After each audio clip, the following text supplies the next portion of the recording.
All right, well, good afternoon, everybody. I'm delighted that you're here to join us to talk a little bit about tips and tricks for acclimating your students to your online or blended course.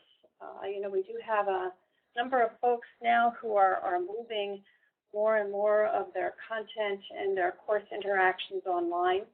And over the course of the last year or so, a number of us here at Learning Technologies have tried a number of different strategies for trying to make sure we don't lose the students right out the gate as we start trying to get them into those online course spaces on a more regular basis. So I want to share some of the things we've been thinking about with you, and then get some feedback from you on some of the strategies that you might be incorporating into your courses. So yeah, I've got all my stuff out there online now. I've thought very carefully about how the assessments and the activities and the content all integrate so that I'm in the class, I'm online, and there's a natural progression of things. I've really worked very hard at the course design, but gosh, I'm out there and the students aren't. Or I'm hearing from my students the second week, I don't know where you're talking about, I don't know where that is. And that's often, obviously, a source of concern for us. So if I could just get a show of hands, for how many of you have concerns that your students are using your space effectively, or turn that around, that your space is optimally organized to promote student effectiveness within it? Are there concerns among people that there's something else that may need to be happening? Okay, I'm seeing a couple of check marks here, and I think it's true. We can spend an awful lot of time on quality course design and attend to many of the things that we've been talking about over the past month in our blended learning webinars about constructing content in a way online that the students can engage with it and interact with it, and set up collaborative and communication opportunities online and in the classroom, but still we get this sense that the students still aren't fully engaged, and that starts often on the first day of class or even before the class gets started. And part of the problem is the more we are doing online, and particularly if we go fully online, obviously the course space itself is going to have to be a bit more complex. It's going to house more content, more assessments, more activities, more opportunities for engagement. But if it's not constructed in a careful way and the students are not led through a process, at least in the beginning, to understand how the space is constructed and in what way they should interact with it, we get people like the students we have here where they're really lost with the environment. They can't find things, so they're feeling disenfranchised.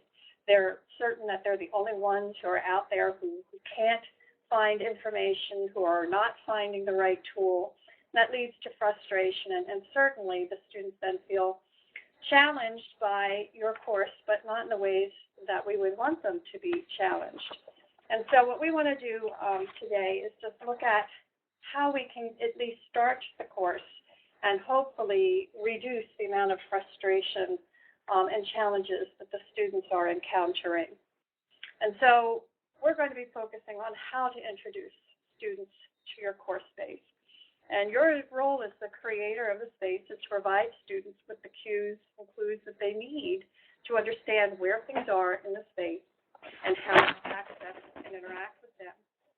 And so I want to provide some tips here. These tips have come actually from a course that I'm teaching that has evolved over time. It has become sort of the centerpiece for best practices that all of our instructional designers can think of to bring to bear. So we've tested a number of these things out and have found that the students react to them favorably.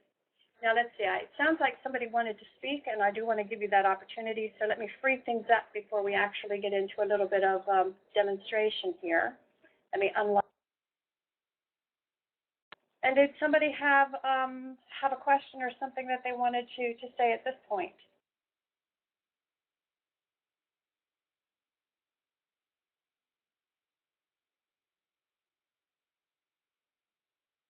Okay, well then I'm going to go ahead and bring up the next slide and lock the talk again and talk about some best practices here.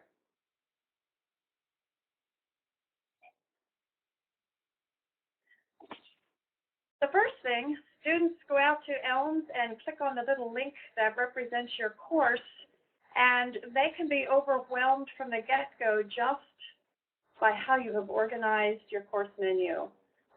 For the students, their only way of navigating through the environment is by the cues that you give them off of that course menu. There's no other way they can really get around, particularly to content, in an effective way than through the menu items. And so often we will find faculty really trying to put everything but the kitchen sink onto that course menu so that there is actually even a lot of scrolling that goes on for the students to go all the way through and see everything that might possibly be available to them from that menu. So one tip that we would emphasize is trying to simplify the menu that the students are interacting with. And even a step beyond that, as you are constructing the menu, to group like items on the menu so that items that are mostly content focused, those links would appear in proximity to one another. Those links that deal more with assessment and assignments, tools that the students might need to interact with, those might then also be lumped together, sort of like the assignments, surveys and evaluations, blogs, all of those would be tools that the students are interacting with sometimes in order to get a grade, but they're not specifically content. And then perhaps the tools that you are making available to the students to enable them to communicate or collaborate and chunk them together, things like Live Classroom or Messages or the Send Email tool. And then because the number one reason most students come into an ELMS course space to view their grades, you always want to make sure that if you are managing grades in the ELMS course space, that we do have a link to My Grades from the course menu. But simplify at this level, and we're going to then enable the students to have a better chance of knowing what step to go to next. And our next best practice would be to make sure there is a place the students can go to in order to get started, a beginning point, so that they're not clicking all over the place the first day or two of class, but they're going to be led through sort of a carefully orchestrated path that you want them to take through the course space. And so we recommend a getting started environment that might be a collection of content and perhaps activities that you want the students to engage in order to get started in your class. And many times you may actually want to get the students out into this environment before they've even come to a formal face-to-face session or to your first online session. And I have a list of things that might work well for you in terms of getting started kinds of content or activities. And I'm actually going to demonstrate a number of these, but just kind of hit on them. Making good use of your announcements area with a welcoming announcement. Now, the nice thing about Blackboard is that it integrates the Wimba voice tools, and we do have the voice announcement tool that enables you to personalize just a little bit more any kind of announcement kinds of textual content you might provide. So you could provide both a narrative, a textual narrative of welcome, but also add your voice. And particularly for students who might not see you, excuse me, it enables them to start to get a sense of who you are just by hearing your voice, by hearing the warmth and the welcoming nature of your voice. And it works out quite well. The other nice thing about using an announcement tool is if you fear that the students are not readily coming into the space as soon as you would like them to get there, well, we can send that announcement, not the voice piece, but at least the announcement as an email that just basically says, time to come on into the space. There are things that you need to do now that are available for you in the space. So we want to get that welcoming thing going on. there should be some sort of a course introduction that just introduces the students to the objectives of the course and some generalities of how you intend them to work within the course. Now, I've dealt with this in a couple of different ways, and I'm still working through the best way to do this, but I'm going to show you a couple of options for doing that. A narrated tour. Now that we have tools like Jing or Camtasia, and if you have a fairly complex course space, take your students for a tour through the space. Point out how things are organized, where they're going to find quizzes, where they're going to find the blog space, how they get out to the discussions that you might be making available to them. And again, it's introducing them to your voice, to your style of speaking, to giving them that sense of you being present in the space, particularly if they may not see you at any time in the near future. And then follow that up with what we call a scavenger hunt. Now give them some specific activities to have to do in the space that demonstrate that they have figured out where they're going to find certain kinds of content, that give them an opportunity to use some of the tools that you're going to be using throughout the course, but, in sort of a low stakes, try it out, see how it feels situation, and they can report back to you then any kinds of problems they may be having with interacting with something like the survey tool or with the live classroom tool. Making your syllabus available as other than a paper document. I'm going to show you how we've envisioned a syllabus as a wiki, which then becomes more of a living document, an interactive document, and breaks things down into smaller pieces so the students can see chunks of information that are sort of based on particular kinds of topics that we would typically put in a syllabus.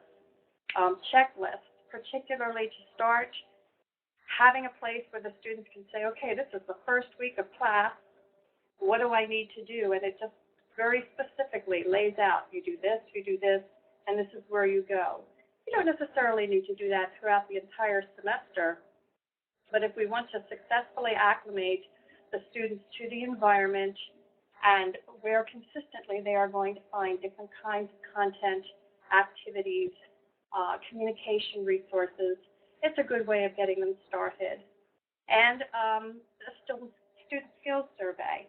And a reason for doing that is, you're teaching at least partially in an online environment. And I think it's important then that the instructor has an idea of the kinds of technical skills and resources that the students currently have access to, understand that part of the students' lives, and maybe even be able to troubleshoot if you ask a question about, what kind of browser do you typically use, and they're telling you they use Chrome or some one-off from the browsers that your learning management system works in best. You could kind of bring that up in class at some point and just make sure everybody understands the technology they're going to need in order to succeed in the class. So overview, this is the kinds of tips and tricks and resources that we would want to make available to students. Now I'd like to show them to you, and then certainly get your feedback and get any ideas that have been working for you. So just a second, and I'm going to hopefully successfully share my desktop here.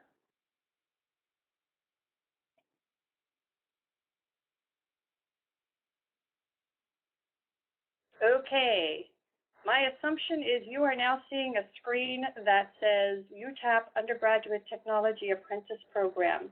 Oh, good, I got a couple of checks, so we're all looking at the right thing.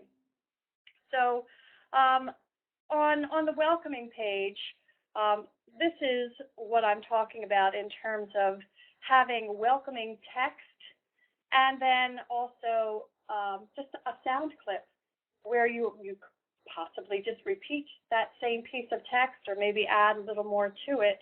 But this first introduction that the students can see and hear gives you additional modes of communication or channels through which you are communicating with the students.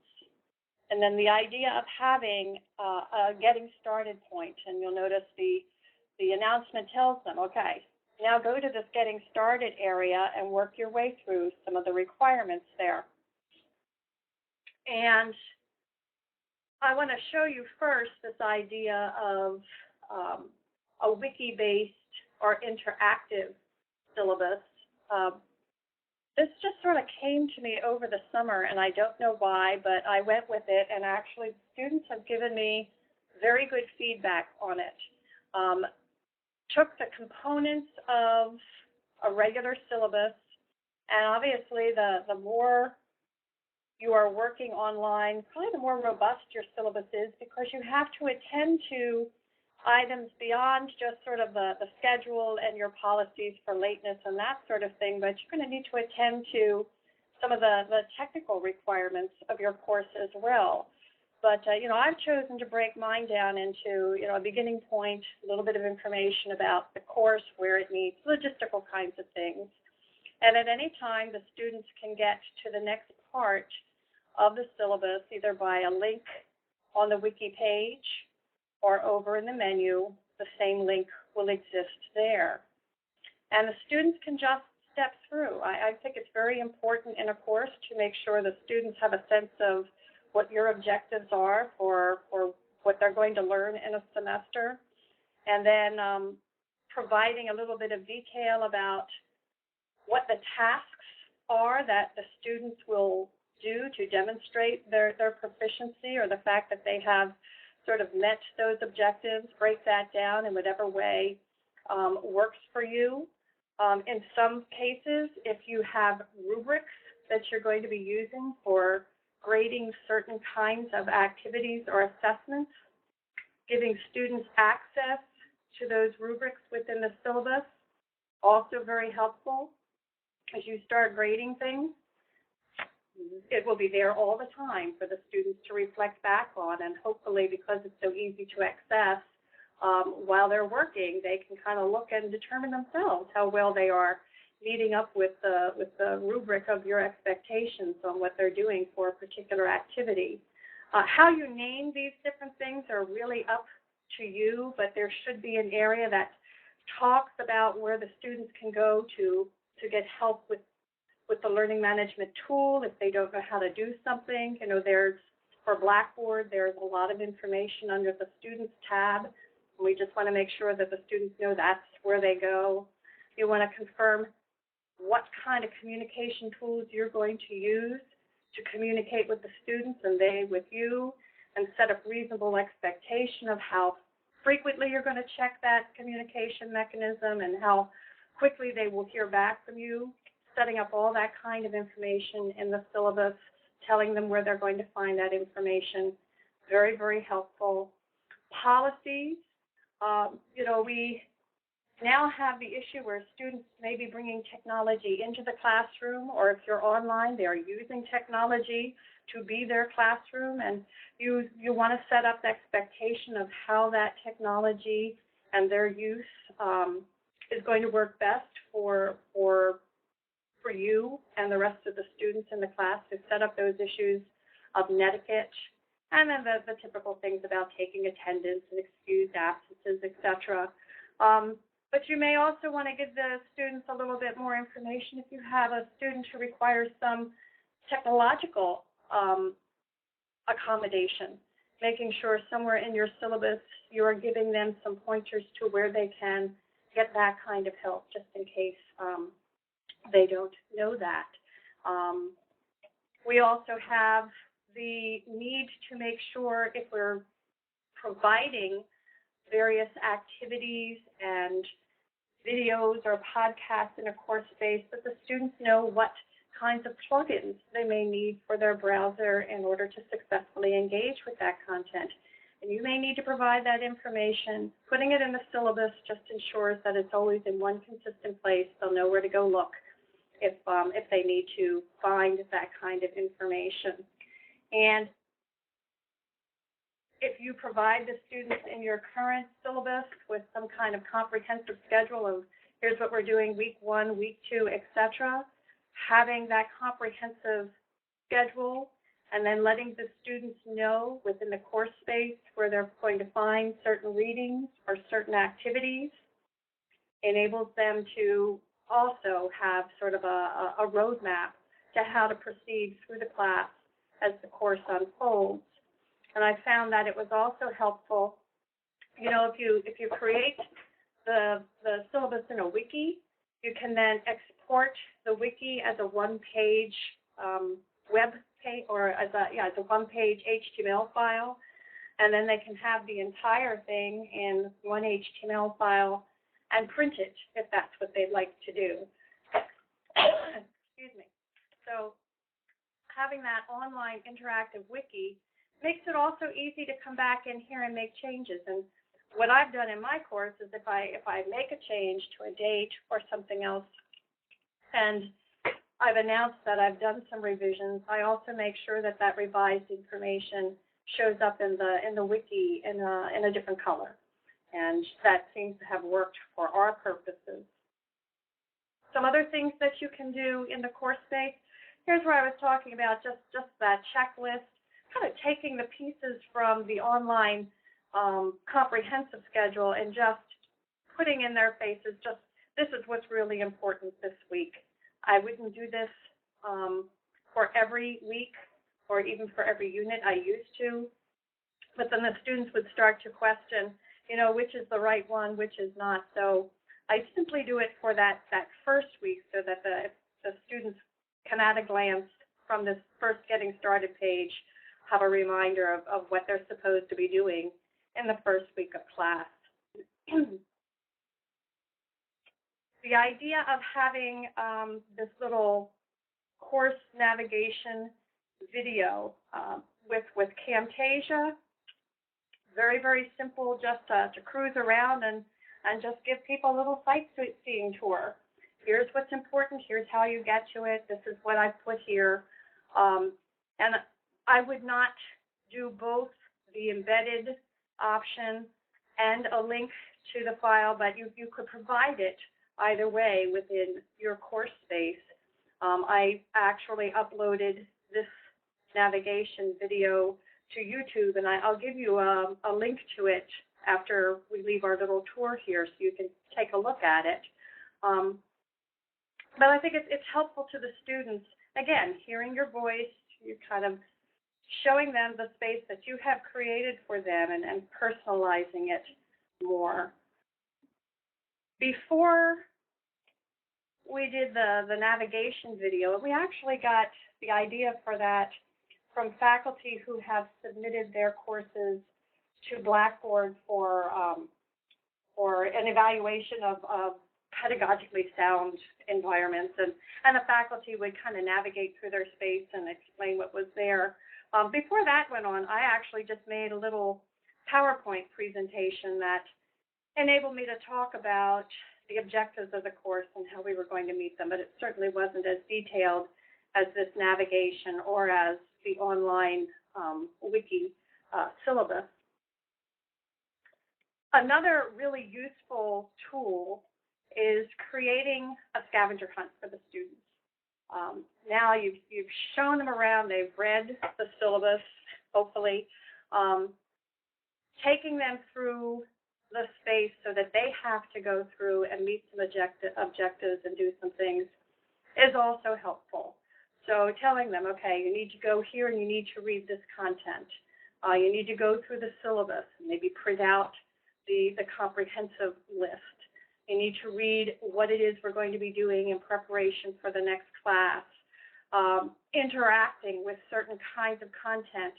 If you're having them look at a video, well, if they can't see the video, then maybe they need to figure out what kind of plug-in they might be missing.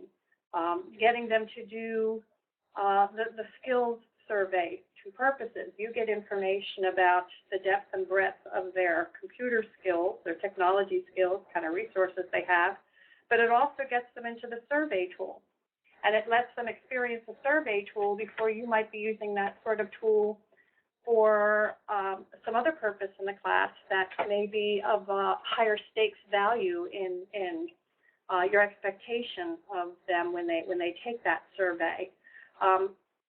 because in my course we use live classroom a number of times through the semester.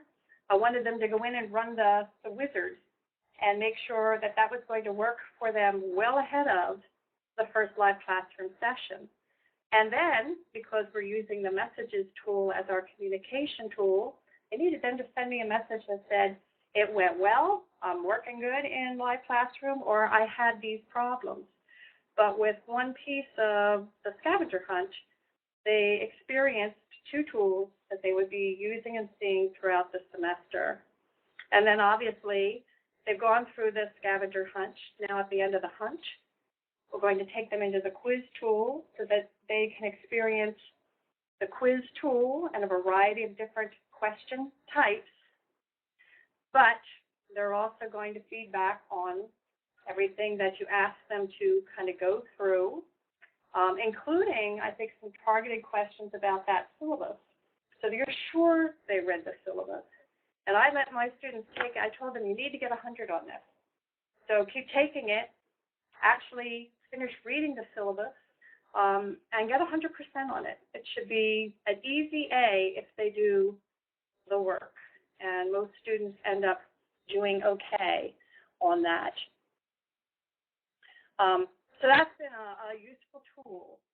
And you'll notice in this space associated with a number of these items, I use the Blackboard, I think it's something very useful in Blackboard, the Mark Review tool, which enables me on the back end to, through the performance dashboard, track if the students are getting through some of these contents and these milestones before the first lecture or our first face-to-face or our first online lecture occurs.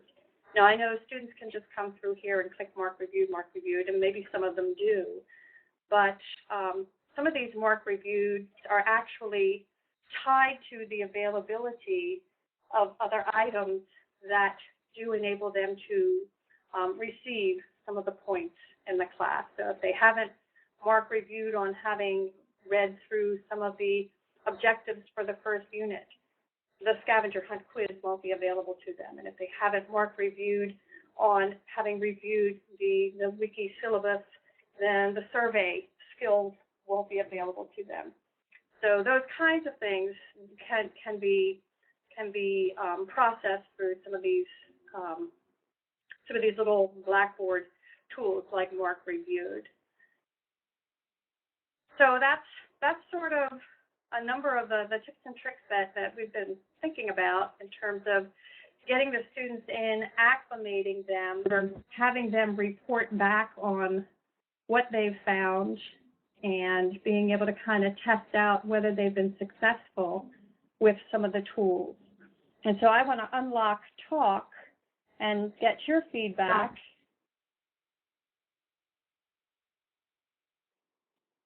And get a sense of, what kinds of things do you do either prior to the first meeting of class or within that first week of the course to acclimate your students to your online or blended environment. And while you are reporting back, I'm also going to put the link to that navigating the course space in the chat area here. So thoughts?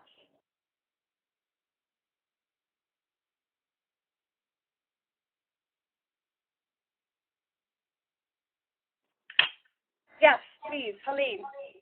Well, first of all, Deb, I think this is great. It was, I've been doing this a lot, and I think the way you've organized this Getting Started button is really terrific. I commend you, and I'm going to definitely use this system.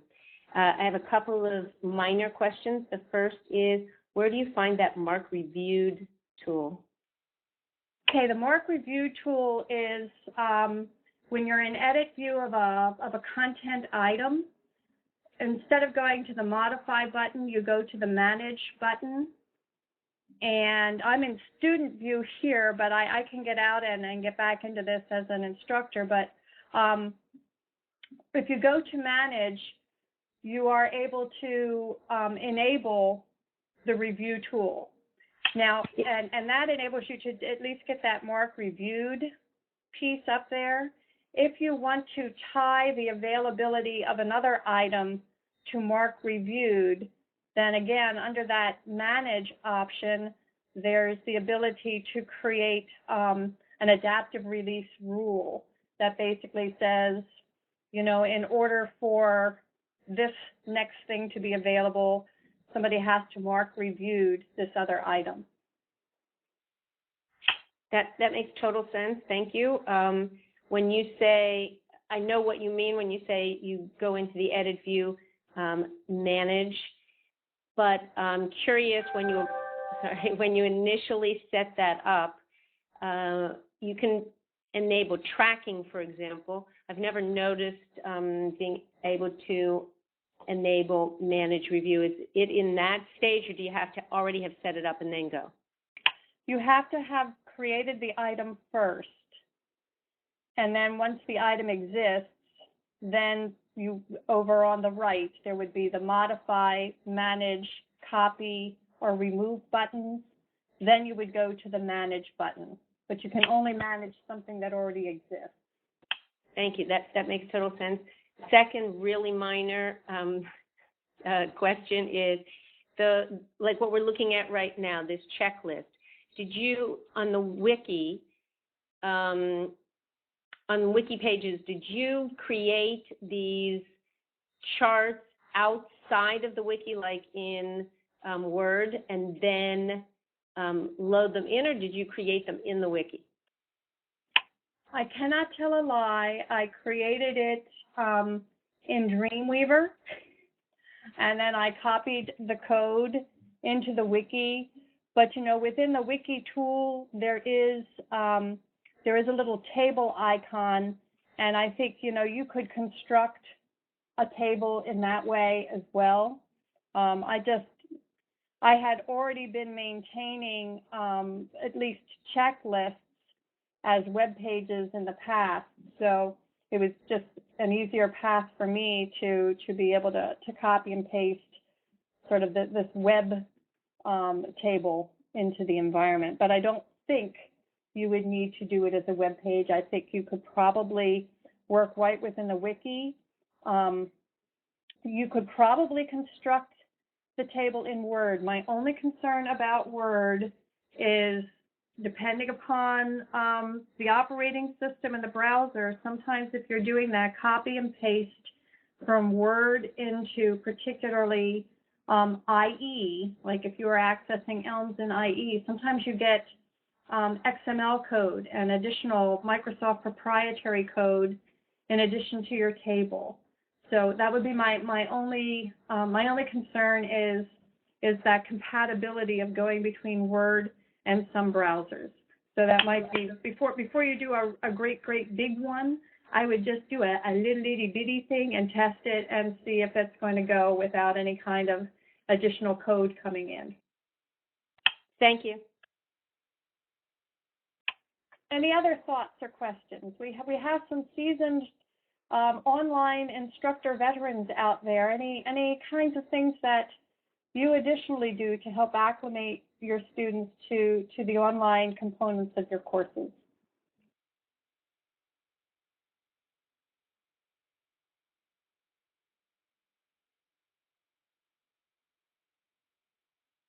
Well, I'm hoping as more and more of our faculty are moving larger and larger chunks of their courses to an online environment, you know, we'll have the means to share these kinds of tips and tricks. You know, it's one thing to know that the tools exist and we can use this and we can use that, but you know, the students most often do need sort of a starting point and an opportunity to get acclimated before heavy duty points are involved. And you know, for them it comes down to the points. And you know, these things have come about over, I'd say, maybe 2 years of just trying things out and seeing how the students respond to them. This is the first semester I'm using the wiki-based syllabus. In an initial feedback survey I requested from the students about 2 weeks into the semester, Most of them reported back that they had found it useful, a useful way to get it. I will include more questions about some of these technologies or some of the approaches to doing some of these things in the final evaluation as well. Obviously, it may look really cool to me, but if it's not doing anything special for the students, it may not be worth the additional effort. Any additional thoughts or questions before we let you go?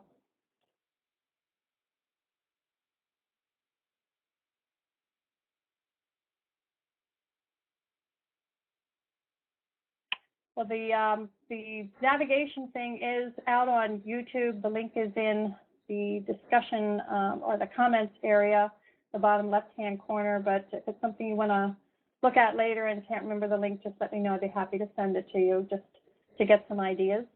And how all of this will translate once we move to a new LMS beats me, but that will be my challenge in the spring, is to try to get what I think are some things that have worked out quite well, and figure out how we sort of integrate some of the same devices for the students. I think the wiki will work fine. The other things I'm just going to have to figure out as we go. So stay tuned. Maybe we'll do something on it at the Innovations in Teaching and Learning Conference, and maybe we'll actually be in the new environment. We'll just have to see. So I thank you all for your time today.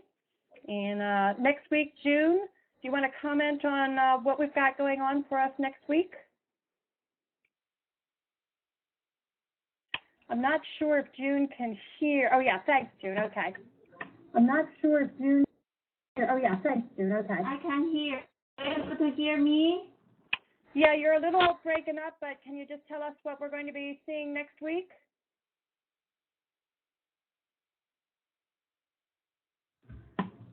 Next week we're going to have Dr. Marcel with us to talk about how to create interactive Camtasia videos. Marcel, are you able to talk there? He's here. Anyway, so next week is how to create interactive Camtasia videos. That's great. I know I'm going to have to encourage a number of my blended learning faculty to sit in on that, because that's the stage they're up to in their development. So I think you'll have a fairly large audience next week, Marcia. All right, everyone, thank you. I think we're done for the day. I'm going to stop archiving. I'll hang out until the last person's left, but hope you have a good week.